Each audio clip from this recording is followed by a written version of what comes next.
ओम नमो भगवते वासुदेवाय। हरे कृष्णा, राधे राधे।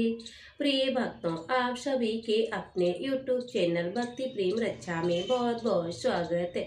आइए हम सब सुनेंगे भगवान सत्यनारायण की संपूर्ण व्रत कथा। भगवान सत्यनारायण की पूजा का बहुत अधिक महत्व होता है। भगवान सत्यनारायण व्रत कथा के कुल 5 अध्याय हैं, जिनका हम सब श्रवण करेंगे। मनुष्य के सभी कष्ट मिट जाते हैं। तो श्रीमन नारायण नारायण नारायण, भजमन नारायण नारायण नारायण, श्रीमन नारायण नारायण नारायण, भजमन नारायण नारायण नारायण।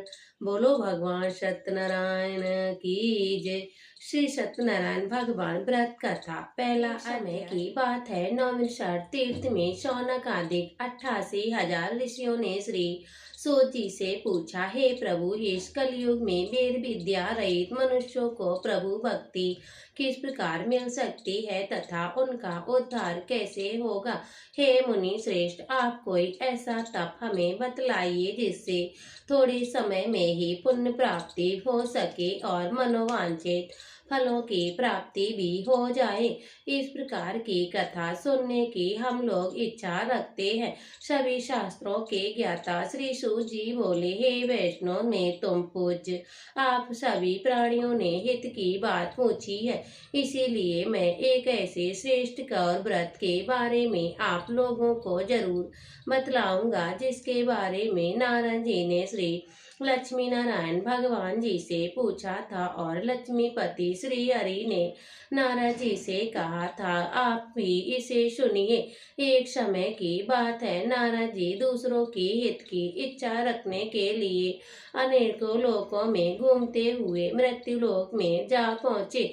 यहाँ उन्होंने अनेक योनियों में जन्मे मनुष्यों को अपने कर्मों के अनुसार पीड़ा में जलते हुए देखा। उन्होंने दुख देखकर नारद जी से सोचने लगे, ऐसा क्या किया जाए जिसके निश्चय रूप से मानव के दुख का अंत हो जाए। इसी विचार पर मन में मनन होते हुए भगवान विष्णु लोक में गए और वहाँ श्रीमन नारायण भगवान श्री हरि विष्णु की स्तुति करने लगे और बोले, हे भगवान श्री हरि विष्णु, हे लक्ष्मी, अत्यंत शक्ति से संपन्न है, निर्गुण स्वरूप सृष्टि के कारण भक्तों के दुख दूर करने वाले हैं, आपको मेरा प्रणाम है।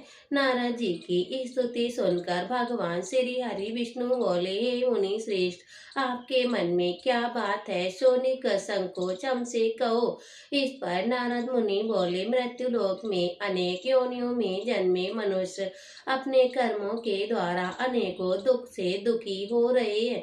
हे प्रभु, आप तो हमें बतलाइए, वे मनुष्य थोड़े प्रयास से ही अपने दुखों से कैसे छुटकारा पा सकते हैं। तब भगवान श्री हरि बोले, हे नारद मुनि, मनुष्यों की भलाई के लिए तुमने बहुत अच्छा उत्तम प्रश्न पूछा है। स्वर्लोक व मृत्युलोक दोनों में एक दुर्लभ व्रत है जो पुण्य देने वाला है। आज प्रेम वश होकर मैं तुमसे कहता हूँ, भगवान श्री सत्यनारायण की व्रत अच्छी तरह विधान पूर्वक करके मनुष्य तुरंत ही यहाँ सुख भोग कर मरने पर मोक्ष प्राप्त करता है। भगवान श्री हरि के वचन सुनकर नारद मुनि बोले, उस व्रत का फल क्या है। हे प्रभु, हमें उनका विधान क्या है, ये सब हमें किस प्रकार करना चाहिए, इस व्रत को किस दिन करना चाहिए, आप हमें सब कुछ विस्तार से बतलाइए। तब नारद जी की बात सुनकर बोले, भगवान श्री हरि विष्णु बोले, दुख व शोक को दूर करने वाला, ये सभी स्थानों में विजय दिलाने वाला है। मनुष्य को भक्ति एवं श्रद्धा के साथ शाम को समय श्री सत्यनारायण भगवान की पूजा धर्म परायण होकर ब्राह्मणों और बंधुओं के साथ करने के ही यथाशक्ति अनुसार भक्ति भाव से भगवान का भोग लगाएं, आरती गाएं और ब्राह्मणों सहित बंधु बांधवों को भी भोजन कराएं। उसके बाद स्वयं भोजन करें। कीर्तन भजन के साथ भगवान की भक्ति में लीन हो जाएं और इस तरह से भगवान सत्यनारायण सत्यनारायण की व्रत कथा करने से मनुष्य की सारी इच्छाएं निश्चय रूप से पूर्ण हो जाती हैं। इस कली काल अर्थात कलयुग में मनुष्य मृत्यु लोक में मोक्ष का यही एक सरल उपाय है। श्रीमन नारायण नारायण नारायण, भजमन नारायण नारायण नारायण, लक्ष्मी नारायण नारायण नारायण। श्री सत्यनारायण भगवान की जय। सत्यनारायण व्रत कथा प्रथम अध्याय संपूर्ण हुआ। श्री सत्यनारायण व्रत कथा दूसरा अध्याय।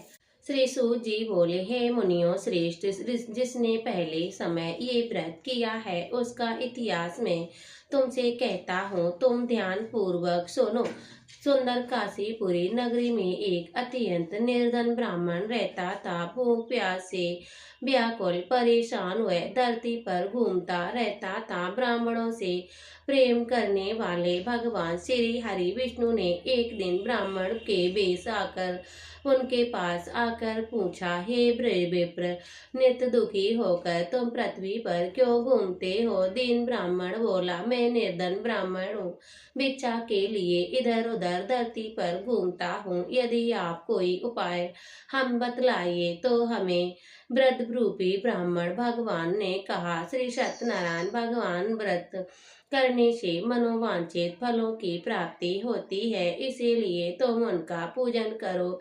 इनके करने से मनुष्य सभी दुखों से मुक्त हो जाता और वृद्ध ब्राह्मण बनकर आए। भगवान सत्यनारायण विष्णु भगवान उस निर्धन ब्राह्मण को व्रत का सारा विधान बतलाकर अंतर ध्यान हो गए। अगले दिन सुबह उठने के साथ उस बूढ़े ब्राह्मण ने मन में संकल्प लिया, श्री सत्यनारायण का व्रत करूंगा, और फिर अपने नित्य कर्म कर वह भिक्षा के लिए चल पड़ा। उस दिन उसे भिक्षा में बहुत धन मिला। उसी दिन उसने परिवार के साथ भगवान श्री सत्यनारायण की पूजा की और व्रत रखा। इस व्रत को करने से कुछ दिन बाद उसे सभी दुखों से कष्टों से मुक्ति मिल गई और देखते ही देखते एक संपन्न और अनेक संपत्तियों का मालिक बन गया। तब से वह हर पूर्णिमा के दिन भगवान सत्यनारायण की व्रत कथा व पूजन करने लगा।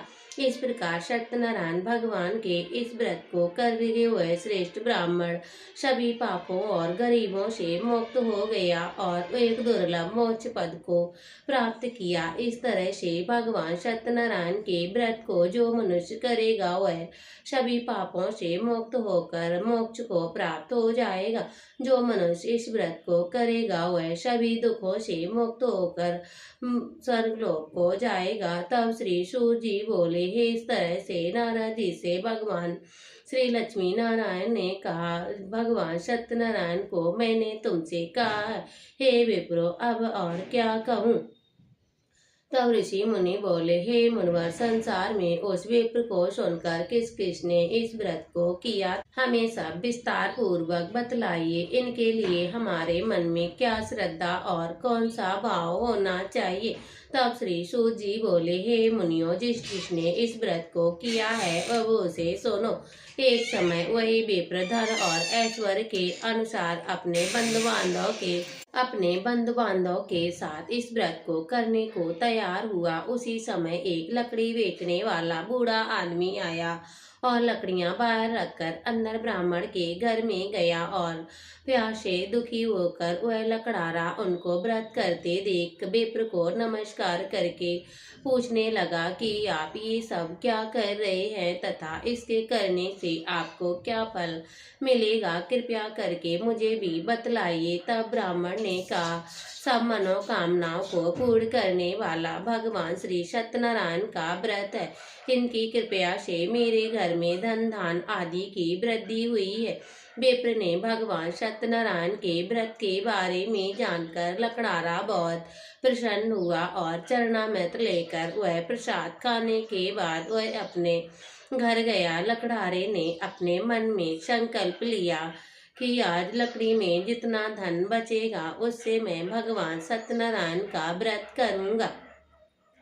मन में इस तरह विचार लेकर बूढ़ा आदमी सिर पर लकड़ियां रखकर उसको नगर बेचने गया, जहां उसे अपनी लकड़ियों के दाम पहले से 4 गुना मिले। बूढ़ा आदमी प्रसन्नता के साथ पैसा लेकर घर आया और भगवान सत्यनारायण की मूर्ति और व्रत किया और सामग्रियां लेकर अपने घर गया। और उसने अपने परिवारजनों को बुलाकर विधि विधान के साथ भगवान सत्यनारायण की पूजन और व्रत किया। इस व्रत के प्रभाव से बूढ़ा लकड़हारा धन पौत्र आदि से युक्त होकर संसार के समस्त सुख भोग कर अंत में बैकुंठ धाम को चला गया। श्रीमन नारायण नारायण नारायण, भजमन नारायण नारायण नारायण, लक्ष्मी नारायण नारायण नारायण। बोलो सत्यनारायण भगवान की जय। प्रिय भक्तों, श्री सत्यनारायण भगवान का व्रत कथा का द्वितीय अध्याय संपूर्ण हुआ। श्री सत्यनारायण भगवान व्रत कथा तीसरा अध्याय। श्री सूत जी बोले, हे श्रेष्ठ मुनियों, अब आगे की कथा मैं कहता हूँ। पहले समय में उल्कापुर नामक में एक बुद्धिमान राजा था। वह सत्यवक्ता और जितेंद्रिय था। प्रतिदिन देवी स्थानों पर जाता और निर्धनों को धन देकर उनके कष्ट दूर करता था। उनकी पत्नी कमल के समान मुख वाली और सती साध्वी थी।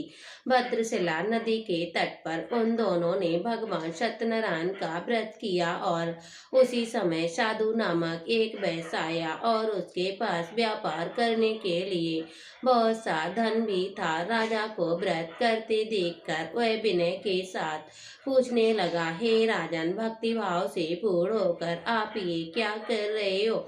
मैं तुमसे सुनने की इच्छा रखता हूँ, तो सो कृपया करके आप मुझे बतलाएं। राजा बोला, अपने बंधु बांधव के साथ पुत्र आदि की प्राप्ति के लिए भगवान सत्यनारायण की व्रत कथा का पूजन कर रहा हूँ।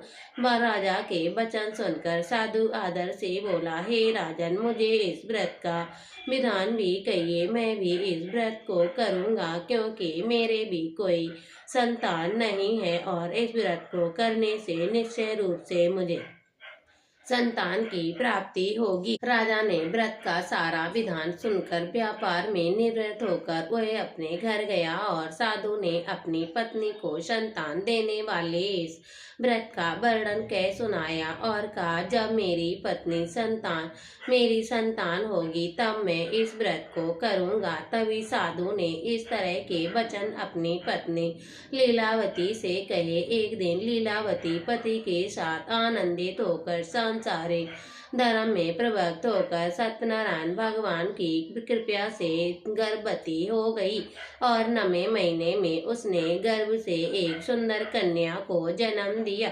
माता पिता ने अपनी कन्या का नाम कलावती रखा। एक दिन कलावती माँ के साथ लीलावती ने अपने पति को याद दिलाया कि अपने सत्यनारायण भगवान को जिस व्रत को करने का संकल्प लिया था उसके करने का समय आ गया है, आप इस व्रत को करिए। तभी साधु बोला, हे विप्र, इस व्रत को करने में उसके विवाह पर करूँगा। इस प्रकार अपनी पत्नी को आश्वासन देकर वह नगर को चला गया। साधु ने एक बार नगर में अपनी कन्या को सखियों के साथ खेलता देखा तो उसकी कन्या अविवाह योग हो गई है। उसने कन्या की योग वर ढूंढना शुरू कर दिया। एक दिन साधु की बात को ध्यान में रखते हुए एक नगर में पहुंचा। वहां देखभाल कर लड़की को सुयोग बड़े पुत्र को ले आया। सुयोग लड़के को देख साधु ने बड़े बंधु बांधव के साथ बुलाकर अपनी पुत्री का विवाह कर दिया। लेकिन दुर्भाग्य की बात यह है कि साधु ने अभी तक भगवान सत्यनारायण का व्रत नहीं किया। इस व्रत पर भगवान सत्यनारायण श्री हरि विष्णु क्रोधित हो गए और श्राप दिया। अपने कार्य को कुशल साधु बनिया जमाई के साथ समुद्र के पास स्थिर होकर रत्नासारपुर नगर में गया। वहां जाकर दामान ससुर दोनों मिलकर चंद्रकेतु राजा के नगर में व्यापार करने लगे। एक दिन भगवान सत्यनारायण की माया से चोर वहां राजा का धन चुराकर भाग रहे थे। उसने राजा के सिपाहियों को अपना पीछा करते देख राजा का चुराया हुआ धन वहां रख दिया जहां साधु अपने जमाई के साथ इकट्ठा में बैठे हुए थे। राजा ने सिपाहियों ने साधु वैश्य के पास जाकर राजा का धन पड़ा देखा तो ससुर जमाई दोनों को बांधकर प्रसन्नता के साथ राजा के पास गए और कहा, उन दोनों चोरों को हम पकड़ लाए हैं, आप आगे की कार्रवाई की आज्ञा दे। राजा ने आज्ञा दी। उन दोनों को कठिन कारावास में डाल दिया और उनका सारा धन भी छीन लिया। भगवान श्री सत्यनारायण के श्राप से साधु की पत्नी भी बहुत दुखी हुई। घर में जो धन रखा था उसे चोर चुरा ले गए और शारीरिक और मानसिक पीड़ा भी भूख प्यास से अति दुखी होकर अन्न की चिंता में कलावती ने ब्राह्मणों के घर गई। वहां उसने भगवान श्री सत्यनारायण की व्रत कथा को होते हुए देखा। फिर कन्या भी वहीं सुनती रही और प्रसाद ग्रहण कर रात को घर वापस आई। माता ने कलावती ने पूछा, हे पुत्री, अब तक तुम कहाँ रही थी?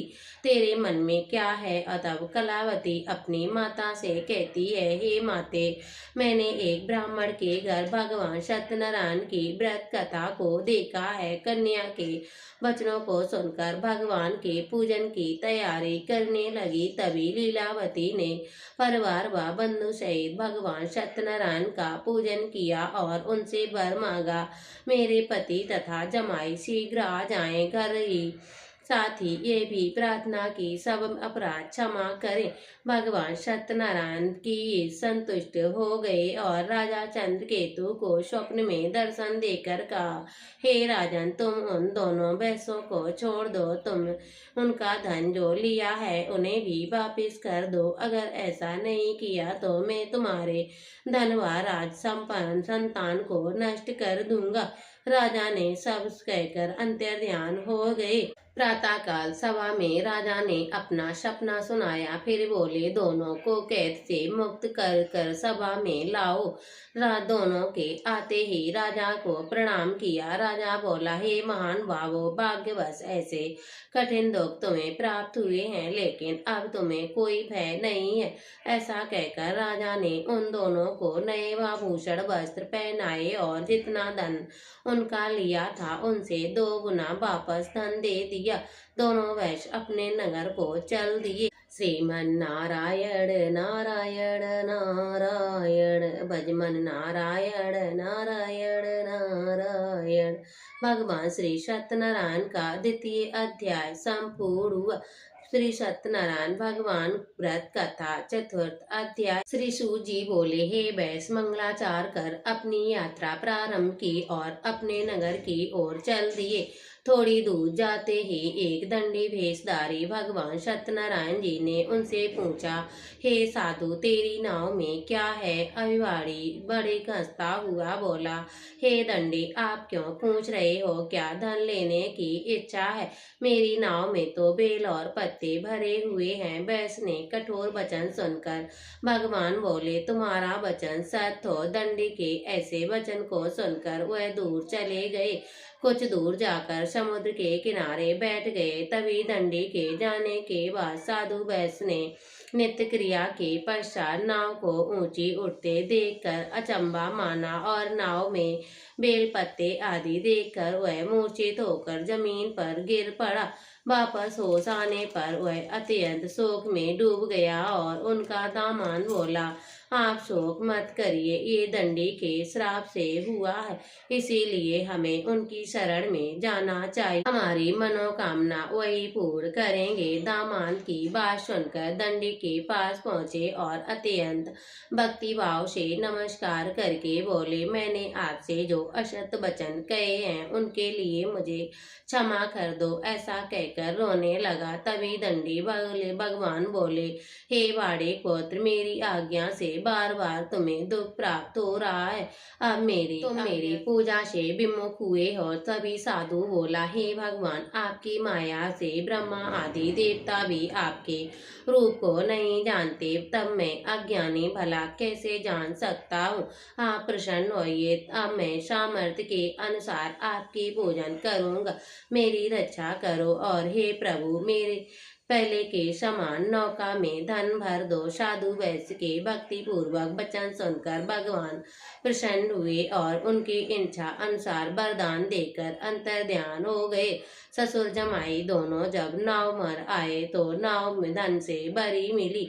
फिर वह दोनों अपने अन्य साथियों के साथ भगवान सत्यनारायण की पूजन कर अपने नगर को चल दिए। नगर के पास नजदीक पहुंचे तो दूत को घर में कवर करने के लिए भेज दिया। दूत साधु की पत्नी को प्रणाम करके कहता है, हे कि मालिक अपने दामाद सहित नगर के निकट आ गए हैं।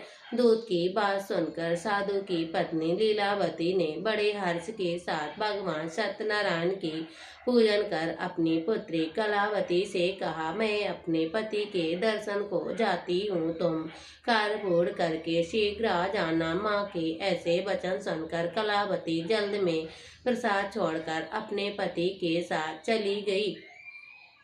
प्रसाद की अवज्ञा के कारण भगवान सत्यनारायण रुष्ट हो गए और नाव सहित उसके पति को पानी में डुबे दिया। कलावती अपने पति को ना पाकर बहुत दुखी हुई और रोती हुई जमीन पर गिर पड़ी। नौका को डूबा हुआ देखकर कन्या को रोता हुआ देखकर साधु दुखी होकर बोले, हे प्रभु मुझसे जो मेरे परिवार से जो भूल हुई है उसे क्षमा करें। साधु के दीन वचन सुनकर भगवान सत्यनारायण प्रसन्न हुए और आकाशवाणी हुई, हे साधु तेरी कन्या मेरे प्रसाद को छोड़कर आई है, इसीलिए उसका पति अदृश्य हो गया है। यदि वह घर जाकर प्रसाद खाकर लौट आएगी तो इसका पति अवश्य मिल जाएगा।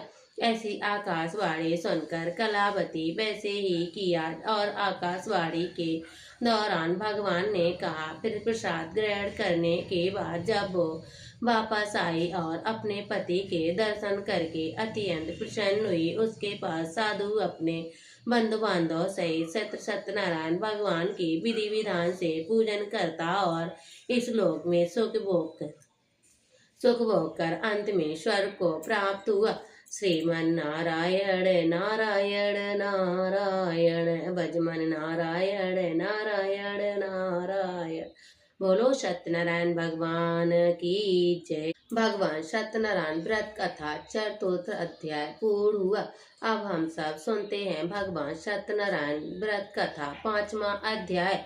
श्री सत्यनारायण भगवान की व्रत कथा 5वां अध्याय। श्री सूत जी बोले, हे ऋषियों मैं एक कथा और कहता हूँ, उसे तुम सुनो।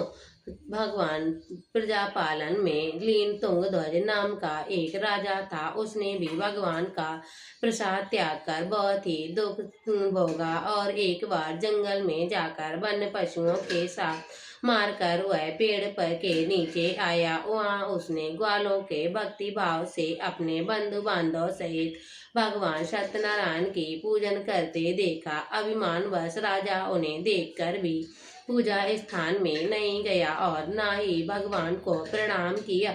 ग्वालों ने राजा को प्रसाद दिया लेकिन उसने वह प्रसाद भी नहीं खाया और प्रसाद वहीं छोड़कर राजा अपने नगर को चला गया। जब वह नगर पहुंचा तो वह सब कुछ तहस नहस हुआ पाया तो वह समझ गया और शीघ्र ही समझ गया कि सब भगवान श्री हरि विष्णु ने किया है। भगवान की अनादर का परिणाम है। वह दोबारा ग्वालों के पास पहुंचा और विधि पूर्वक पूजा व्रत करके प्रसाद खाया। भगवान सत्यनारायण की कृपा से सब कुछ पहले जैसा हो गया।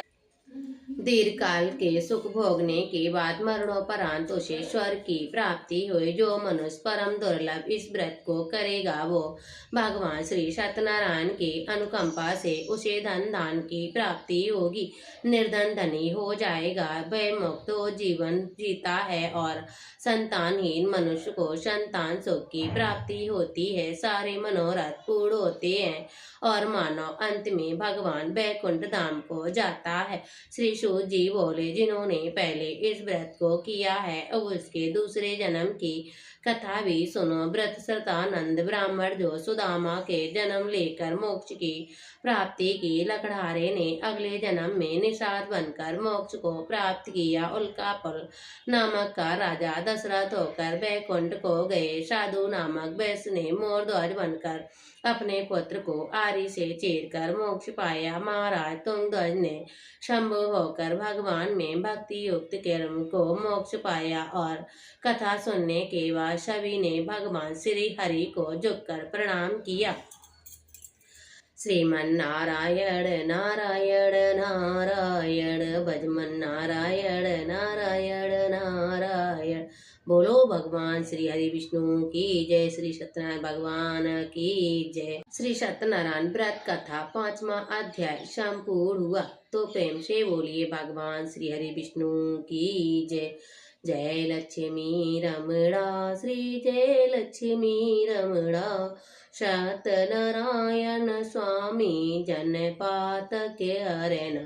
ओम जय लक्ष्मी रमणा। रत्न जड़ित सिंहासन अद्भुत छवि राजे, नारद करत निराजन घंटा ध्वनि बाजे। ओम जय लक्ष्मी रमणा। प्रकट भये कलि कारण द्विज को दर्श दियो, बूढ़े ब्राह्मण बन कर कंचन महल दियो। ओम जय लक्ष्मी रमणा। चंद चूड़ एक राजा जिनकी विपद, दुर्बल भील कठारो जिन पर कृपा करी। चंद चूड़े के राजा जिनकी विपद हरी। ओम जय लक्ष्मी रमणा। वैश्य मनोरथ पायो श्रद्धा तज दीनी, सो फल फल भोग्यो प्रभु जी फिर स्तुति कीनी। ओम जय लक्ष्मी रमणा। भक्ति भाव के कारण छिन्न छिन्न रूप धर्यो, श्रद्धा धारण कीनो तिनके काज सरयो। ओम जय लक्ष्मी रमणा। ग्वाल बाल संग राजा वन में भक्ति करी, मनवांछित फल दीनो दीन दयाल हरि। ओम जय लक्ष्मी रमणा। चढ़त प्रसाद सबायो कदली फल मेवा, धूप दीप तुलसी से राजी सत सेवा। ओम जय लक्ष्मी रमणा। श्री सत्यनारायण जी की आरती जो कोई नर गावे, तन मन धन सुख संपत्ति मन वांछित फल पावे। ओम जय लक्ष्मी रमणा। बोलो सत्यनारायण भगवान की जय। प्रिय भक्तों, वीडियो अच्छा लगे तो वीडियो को लाइक करिए और कमेंट बॉक्स में भगवान श्री हरि विष्णु की जय जरूर लिखिएगा। मिलते हैं अगली वीडियो के साथ, तब तक के लिए जय श्री कृष्णा, राधे राधे।